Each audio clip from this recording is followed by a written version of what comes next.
Tere tulemast meie IEP-i videosse. Täna saad teada, mis me siin teinud oleme, kuidas meil läinud on. Ja põhimõtteliselt kokkuvõte kogu sellest 8 kuust, mis me oleme Austraalias olnud ja algusest peale siis nii-öelda lühidalt step by step, mis on toimunud, suuremad teemad siis nii-öelda. Põhimõte on siis selles, et inimesed, kes võib-olla ei tea nii täpselt, mis on vahepeal toimunud, et viia kõik kurssi, sest et kui te vaatate meie järgnevaid videosid, et kõik oleks võib-olla natukene arusaadavam ja loogilisem, kui me midagi räägime, et siis te teate, mis see nii-öelda taustalugu ka on.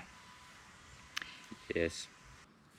Ja kui teile meie videod vähegi meeldivad ja te vaatate meie vlooge ja ka seda videot, siis meie statistika näitab hetkel, et üle 90% meie vaatajatest ei subscribe'i meie kanalit. Ehk siis oleksime väga tänulikud, kui te seda teeksite, seda väikest nupukest seal vajutaksite. Ma ei palu teil üldse laikida ja hullult kommenteerida ja meile kaasa elada. Laikige kaasa ja kommenteerige ka, see ikka aitab selles mõttes. Selles mõttes see on väga teretulnud, kui te tahate, et meil läheks hästi, kui te tahate, et meil oleks rohkem motivatsiooni pingutada, et näidata kogu meie elu siin. Ja, sest muidu me ei tee neid videosi rohkem, me ei viitsi. Me viitsime, aga kui lihtsalt ei ole nagu nii suurt huvi või kui me ei näe seda huvi reaalselt, et inimesed tahavad seda näha, siis motivatsiooni nagu nii palju ei ole. Või tegelikult on, et mul on seda motivatsiooni seda enda jaoks ka teha, sest et mul on juba väga tore meie eelmist 3 videot vaadata. Aga long story short, kui te tahate meid rohkem näha, kui te tahate meid toetada, siis te teate, mida te tegema peate. Vajuta neid nuppe seal. Ma loodan, et teil on tore meie jäppi kuulata ja meie seiklusi vaadata. Ja nii et alustame siis sellest, et me jõudsime Austraaliasse 3. märts 2025 ehk siis 8 kuud tagasi. Me tulime 3 lennuga läbi Istanbuli ja Bali. Balil oli minul väike breakdown ka, sest et kuidagi kogu see lennuväsimus hittis nii hullult, et see oli esimene minu nii-öelda madal hetk, kus ma lihtsalt ulgusin mingi, ma ei tea, 10 minutit. Aga läks üle ja kõik läks aina paremaks, nii et all good. Siis me maandusime siis märtsikuus Brisbane'is. See oli meie esimene peatuspunkt. Seal me leidsime omale ühe väga toreda eestlase kaudu endale majutuse, kus me elasime siis oma esimesed 2 kuud. Ja esimesed nädalad olid väga huvitavad, sest et meie jõudsime siis 3. märts ja 7. märtsiks ennustati Brisbane'is Cycloni, ma ei tea mitmes, alguses vist ennustati isegi mingi 3. või 4.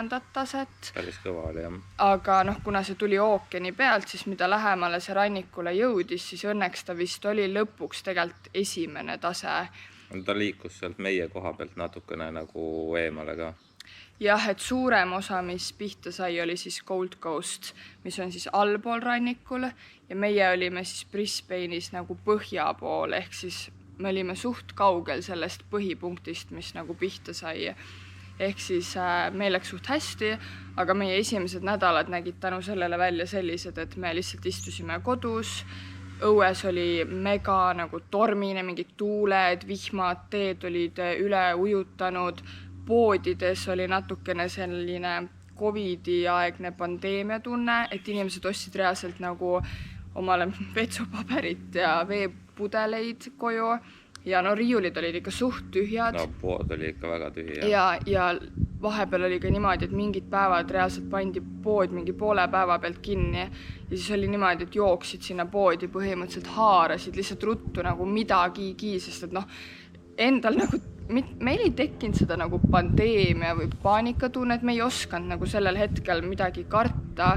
pigem oli lihtsalt see, et ma ei tea, et kui päriselt poed kinni pannakse, et meil lihtsalt oleks nagu midagi süüa, sest et me olime just maandunud ja meil ei olnud nagu mitte mingit sellist kuivainekappi või mitte midagi, me olime nagu null, meil oli ainult kraanivesi põhimõtteliselt. Teine asi oli see ka, et see põhipäev nii-öelda nagu lükkus kogu aeg edasi. Ja et kui see alguses oli 7. märts, nagu pidi see nii-öelda hittima rannikut, siis lõpuks me vist istusime ikka mingi 2 nädalat seal kodus, ootasime lihtsalt, et kuna see jõuab, me jõudsime juba kõik oma snäkid ära süüa ja siis kogu aeg käisid uuesti nagu poes. Ja jah, lõpuks seda põhimõtteliselt ei tulnudki nagu sinna meie kohta siis, kus meie olime. Et jah, väga suured nagu tormituuled olid, vihma ikka peksis korralikult. Meie jah, väga ei saanud seal midagi. Ja. Aga Gold Coastil oli jällegi, sai päris hullult, et kahjuks see kuulus rand, mis on seal nii-öelda Miami vibe'iga ja kõik see, siis see rand kahjuks sai väga suure kahjustuse ja meie siis lõpuks ei näinudki seda ilusat versiooni. Reaalselt ilusat versiooni, et tõenäoliselt läheb nüüd aastaid aega, et see oleks selline täpselt samasugune. Aga see selleks, siis me leidsime peale seda paari nädalat kõigepealt me tegime ära kõik vajalikud dokumendid, ehk siis TFN koodi, mis on numbri, mis on siis põhimõtteliselt maksumaksja number. Siis me tegime ära endale pangakaardi, kohe kui me lendasime, kohe kui me maandusime, siis lennujaamas me ostsime endale ära kõnekaardid ja rohkem vist sellist väga vajalikku paberimajandust ei olnudki. Me tegime endale forklifti load ära Brisbane'is kohe, see oli 2-päevane koolitus. See andis meile suure eelise töö leidmisel, siis saagi töö endale. Jah, paar nädalat hiljem me leidsime endale töö, mis oli lihtsalt siis selline laotöö, selline picking ja packing, ehk siis põhimõtteliselt korjad tellimusi ja pakid neid e-poe tellimusi kokku ja siis saadad ära. Ütleme selline väga üksluine, rutiinne, väga igav töö, aga ütleme paar nädalat seda teha oli okei, sest et meil oli vaja, et meil oleks mingi sissetulek, sest me tahtsime osta endale autot, et meil oleks võimalus liikuda siis nii-öelda järgmisele tööle edasi ja tegelikult seal oli nagu tore töötada. Paariks nädalaks ma ütleks, oli nagu fine. Ja Kermo sai seal natukene forkliftiga ka sõita. Mina seal väga ei julgenud, sest see forklift ei olnud nagu selline klassikaline, vaid ta oligi selline väikeste ladude oma, kus sa istud nagu küljega ja sul on külje peal. Eesti keeles on rohkem virnastaja isegi. Jah, ta ei ole nagu see päris forka ja mina sellega seal väga sõita ei tahtnud. Ja siis otsisime samal ajal Agaralt endale farmitööd, kes ei tea siis, kui sa tuled Austraaliasse ja sa tahad oma viisat pikendada, näiteks 2. aasta ka olla, siis sa pead tegema kohustuslikud farmipäevad, mis on siis 88 päeva ja see peab olema siis nii-öelda kindla kategooria töö, et sa pead olema üldiselt sa pead olema kuskil nii-öelda veits maal ja tegemagi sellist mingit pead tegema sellist mingit ütleme maatööd, farmitööd, et see läheks siis sinna kirja ja meie siis leidsime endale sellise töö. Tsitrusefarmi. Meie leidsime endale tsitrusefarmi põhimõtteliselt, aga me ei olnud nii-öelda farmis, me olime pigem tehases või laos. Ja sinna me saime siis forka peale.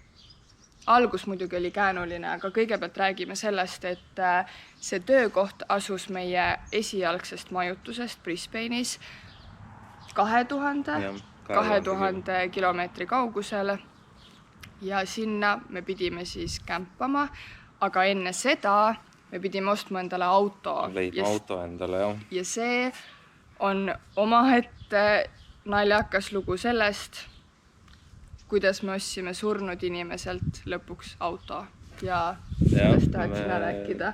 Kuidas see auto ost üldse kõik pihta hakkas, see oli ikka mingi...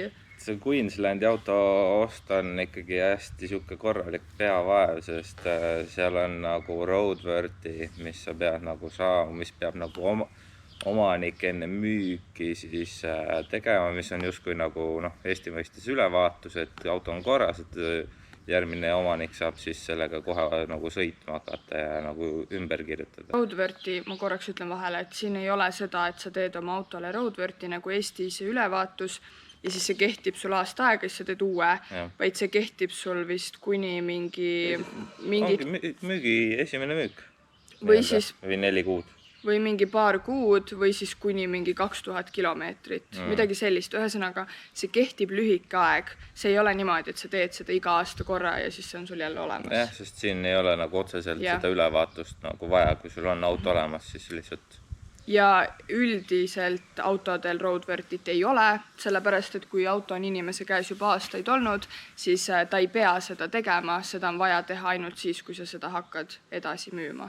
Ja kuna meie budget ei olnud nagu mis kõige suurem, siis sai ikka neid vaadatud igasuguseid roimasi ja mis siin nagu piltidelt tundusid nagu normaalsed, aga reaalsus oli hoopis teine ja käisime Gold Coastis igal pool. Vist ligi nädal või 2 nädalat sõitsime ringi ja vaatasime neid fronte.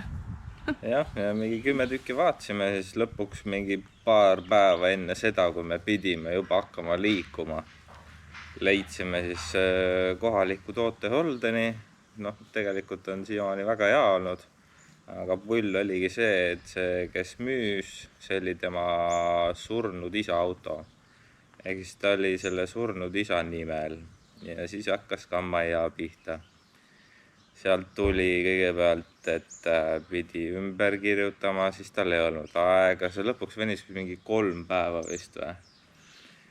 See venis ikka päris korralikult, sest oligi, ta pidi selle kõigepealt enda nimele kirjutama, et ta saaks selle üldse kirjutada meie nimele, aga lõpuks oli see, et tal ei olnud endal aega minna nii-öelda arki, et seda ümber kirjutada, siis pidi üldse tema mingi sõber minema seda ümber kirjutama, siis oli mingit volitust vaja, seal oli nagu nii palju seda mingit jamamist.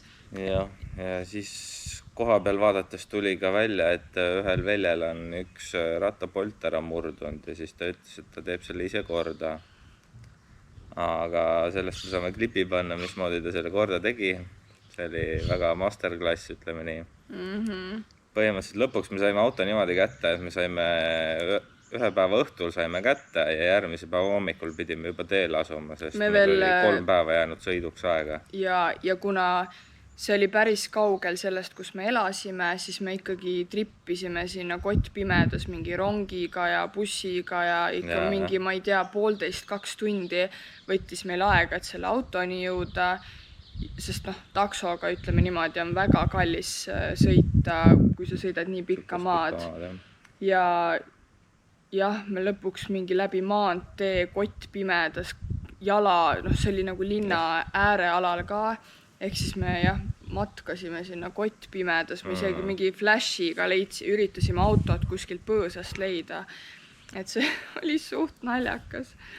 Aga lõpuks me saime ta kätte. Siis oli see super ilusti parandatud Bolt seal meile, millest paneme pildi. Ja siis oligi, põhimõtteliselt pool pakkisime õhtul ära auto ja pool hommikul kohe vara, mis me alustasime mingi 4-5 vahel, hakkasime sõitma vist päeva. Ja me saime oma auto pakkimisega vist, ma ütlen, ma ei tea, mingi 11 ajal õhtul võib-olla alles enam-vähem nagu valmis. Sest me ikkagi tahtsime auto nii-öelda natukene seest puhtaks teha, et me saaksime oma asjad sinna nagu ära panna. Ja siis me hakkasime hommikul teele. Esimest korda elus vasakpoolses liikluses suures linnas. Õnneks me läksime nii vara, et me vältisime ummikuid ja suurt liiklust, ehk siis meil oli natukene kindlam nii-öelda maante peal ära saada, et siis maante peal ei ole enam nagu hullu. Ja siis kuna me jõudnud arkis ise seda enda nimele kirjutada, siis me sõitsime linna, mis jäi meil tee peal ja see jäi veel sinna osariiki. Ja siis me läksime sinna arki nii-öelda, Maanteamet, potato, mis iganes.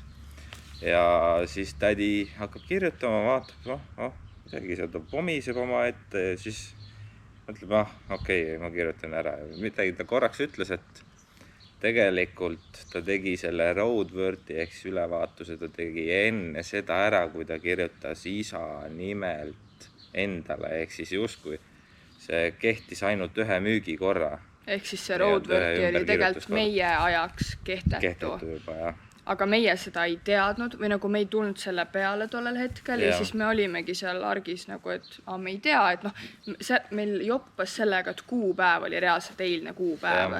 Ehk siis ilmselt see tädi ka ei osanud midagi kahtlustada, et see päriselt on justkui kasutatud juba. Ja siis ta jah. Ja siis saime numbrid kätte, paime kähku padavaiselt maja eest minema ja... Ruttu osariigist välja ja pole enam meie mure. Ja siis me sõitsimegi iga päev mingi 8-10 tundi enam vähem ikkagi. Ei olnud nii palju.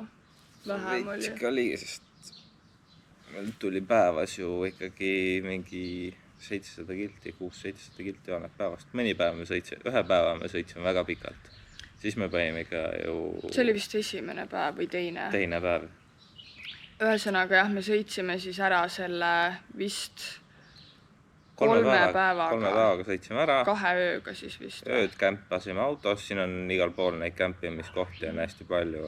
Meie suur point oli ka see, et kuna meil on suhteliselt madal auto ja meil ei ole neid, mis need on? Kängururaudasid ees, siis me ei tahtnud sõita päikesetõusudel ja päikese loojangul, sellepärast, et siis on loomad kõige aktiivsemad ja me ei tahtnud riskida sellega, et me mingisse avariisse satume, sest et ega meil mingit kindlustust autol ka ei ole, mis kindlustaks nii-öelda meie kahju. Ehk siis me sõitsimegi ainult valgel ajal ja siis, kui me siia tulime, oli valget aega Austraalias põhimõtteliselt hommikul kella 7-st õhtul kella mingi 4-5-ni. Jah, umbes nii. Ehk siis seda aega oli nagu pigem üsna vähe, sest me tahtsime sõita ka rahulikult, teha pause, sest meil oli 5 poldist oli 4 polti korras ühel väljal ka. Ja siis me kämpasime ja siis me lõpuks jõudsime läbi 4 osariigi, läbi 3 osariigi 4. osariiki Lõuna-Austraaliasse. Sellisesse väikesesse kohta nimega Veikeri. 2000 kilti maha sõidetud 3 päevaga 4 osariiki. Ütleme nii, et poleks elu sees sellist asja teinud, et ostad ühel päeva auto, teisel päeval läheb kohe 2 tonnisele ringile. Siuke Holden on ja mõnus Opel Omega, kuradi emavaal. Siuke tipp-topp nagu näeb pealt välja on ja esirehvid on siuksed. Nii ja naa, siin väga mustrit ei ole, seda nägime kohe. Käib kah. Siis siin nagu mustrit on. Okei. Siis vaatad tegelikult, vaatad siit auto alt, vaatad seda. Need kuradi rehvid on alguses peale all olnud. Nagu oleks ma seda näinud.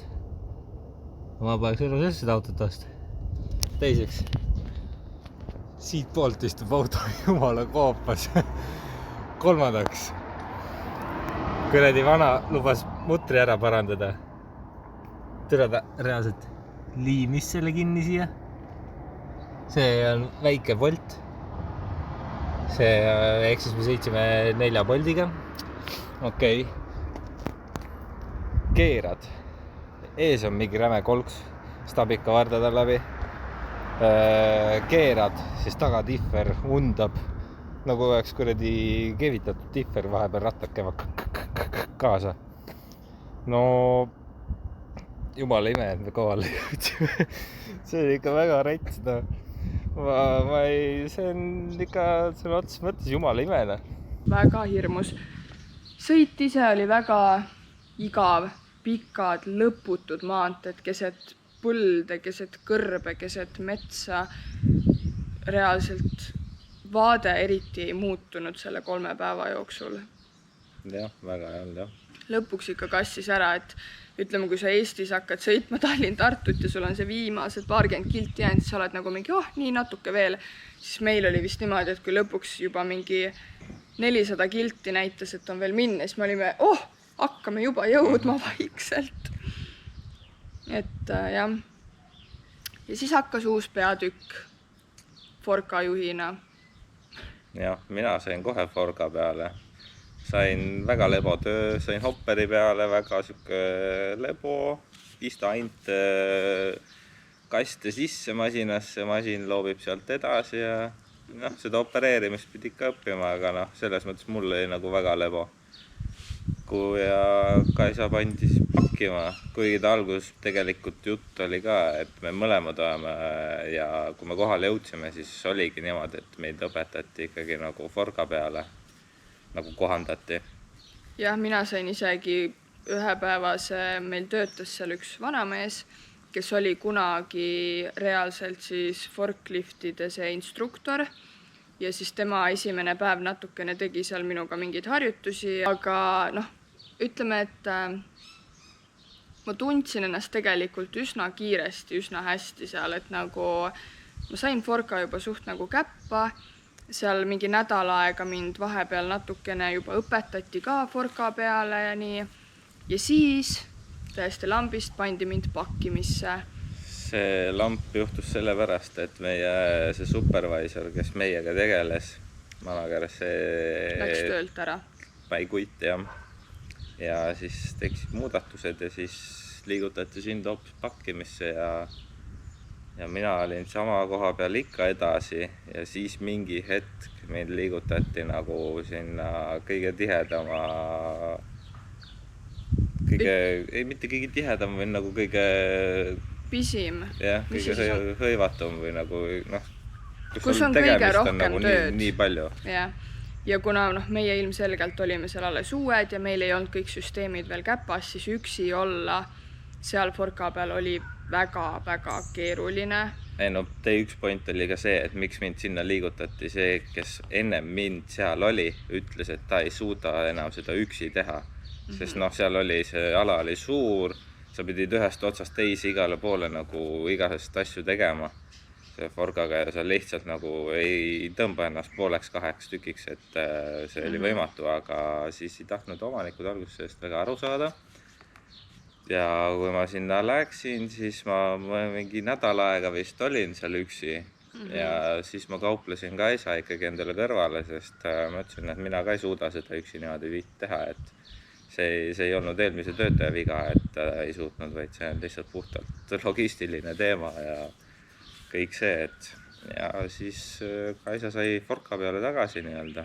Ja ma pean ütlema, et see oli minu päästerõngas, sest et kindlasti see oleneb väga inimesest, inimese tüübi, aga mina puhtalt ei suutnud seda pakkimist teha, see oli minu jaoks nagu tohutult, ma ei saa öelda raske töö, sest tegelikult see oli super kerge töö, nagu teoorias oli see super kerge töö. Põhimõtteliselt sa istud liini ääres ja pakid siis vastavat vilja.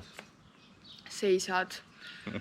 Ühes asendis, mis oligi minu jaoks hästi kurnav, see, et need liinid on suhteliselt madalad ja ma ei ole pikk tüdruk, ma olen väga lühike tüdruk, aga need liinid olid väga madalad, nii-öelda need kastid, kus sa siis pidid nagu neid viljasid panema, olid väga madalad. Ja mul on seljaprobleeme natukene ja ma ei suutnud seal lihtsalt 12 tundi seista liini ääres ja pakkida. Esiteks nagu see, et sa oled nii halvas positsioonis, kehaliselt, et nagu hästi ebaloomulik asend on.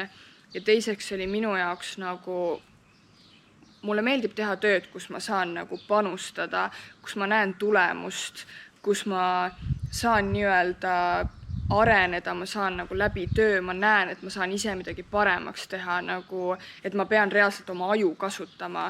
Ja minu jaoks oli pakkimine natukene nagu ajusurm, sest et sa 12 tundi lihtsalt vaatad neid sidruneid ja mandariine ja apelsine ja ma ei ütle, et selles töös midagi viga on ja midagi halba, lihtsalt minule kui inimesele see töö ei sobinud. Et mul on ikkagi vaja, et ma nagu päeva lõpuks tunnen, et mu IQ ei ole nagu väga langenud.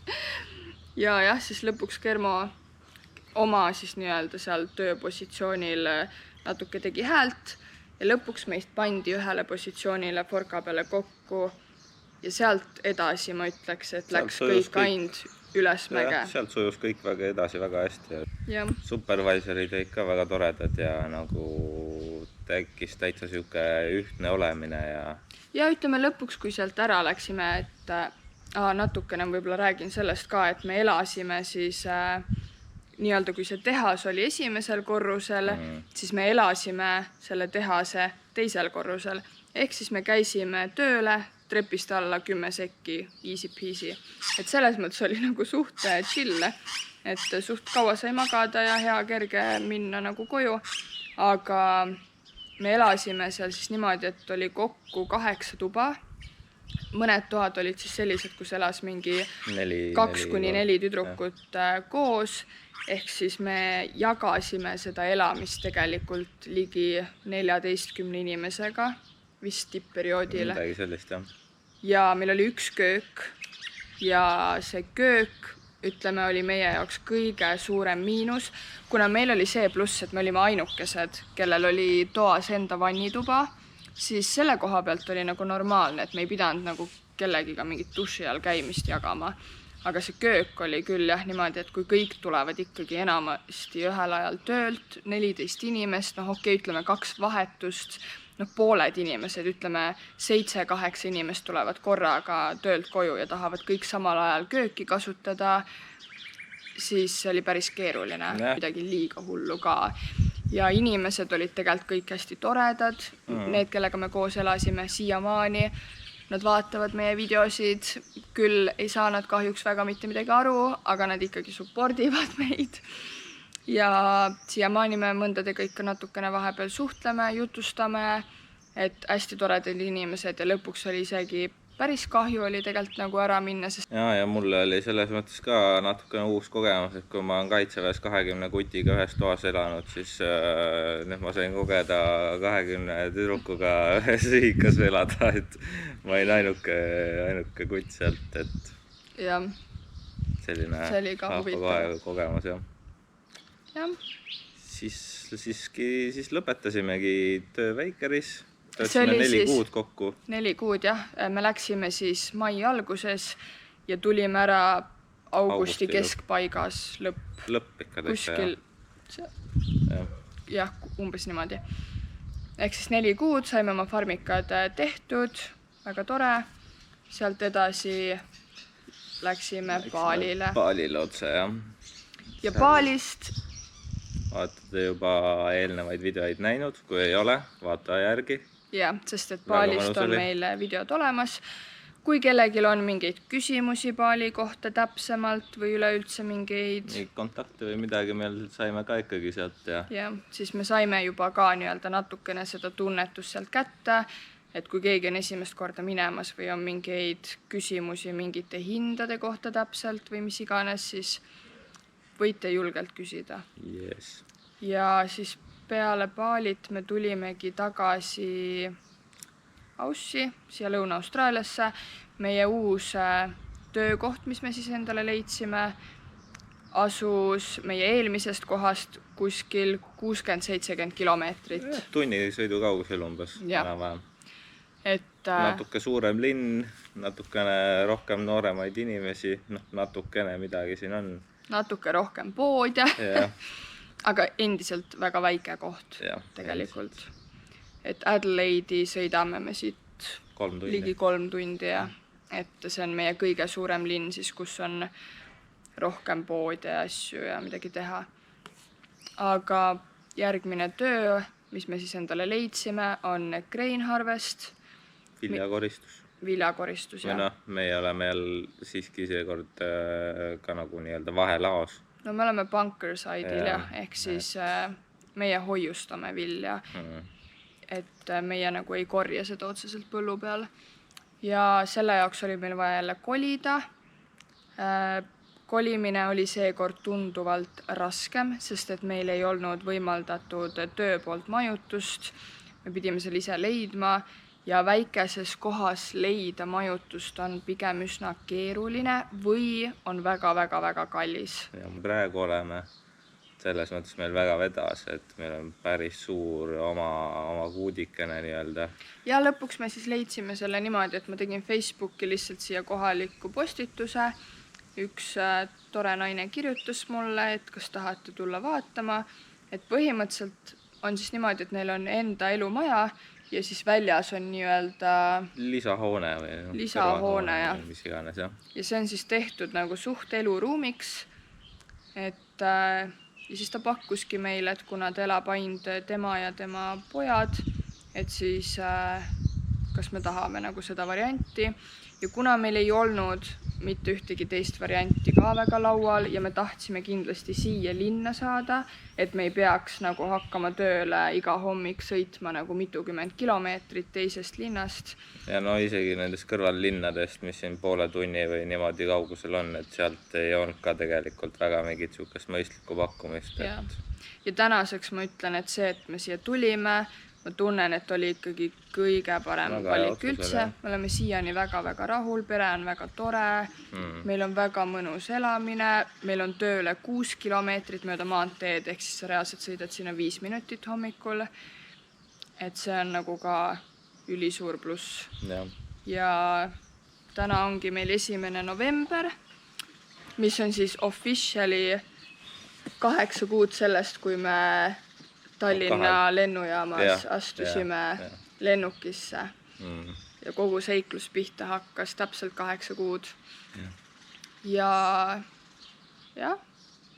mis veel?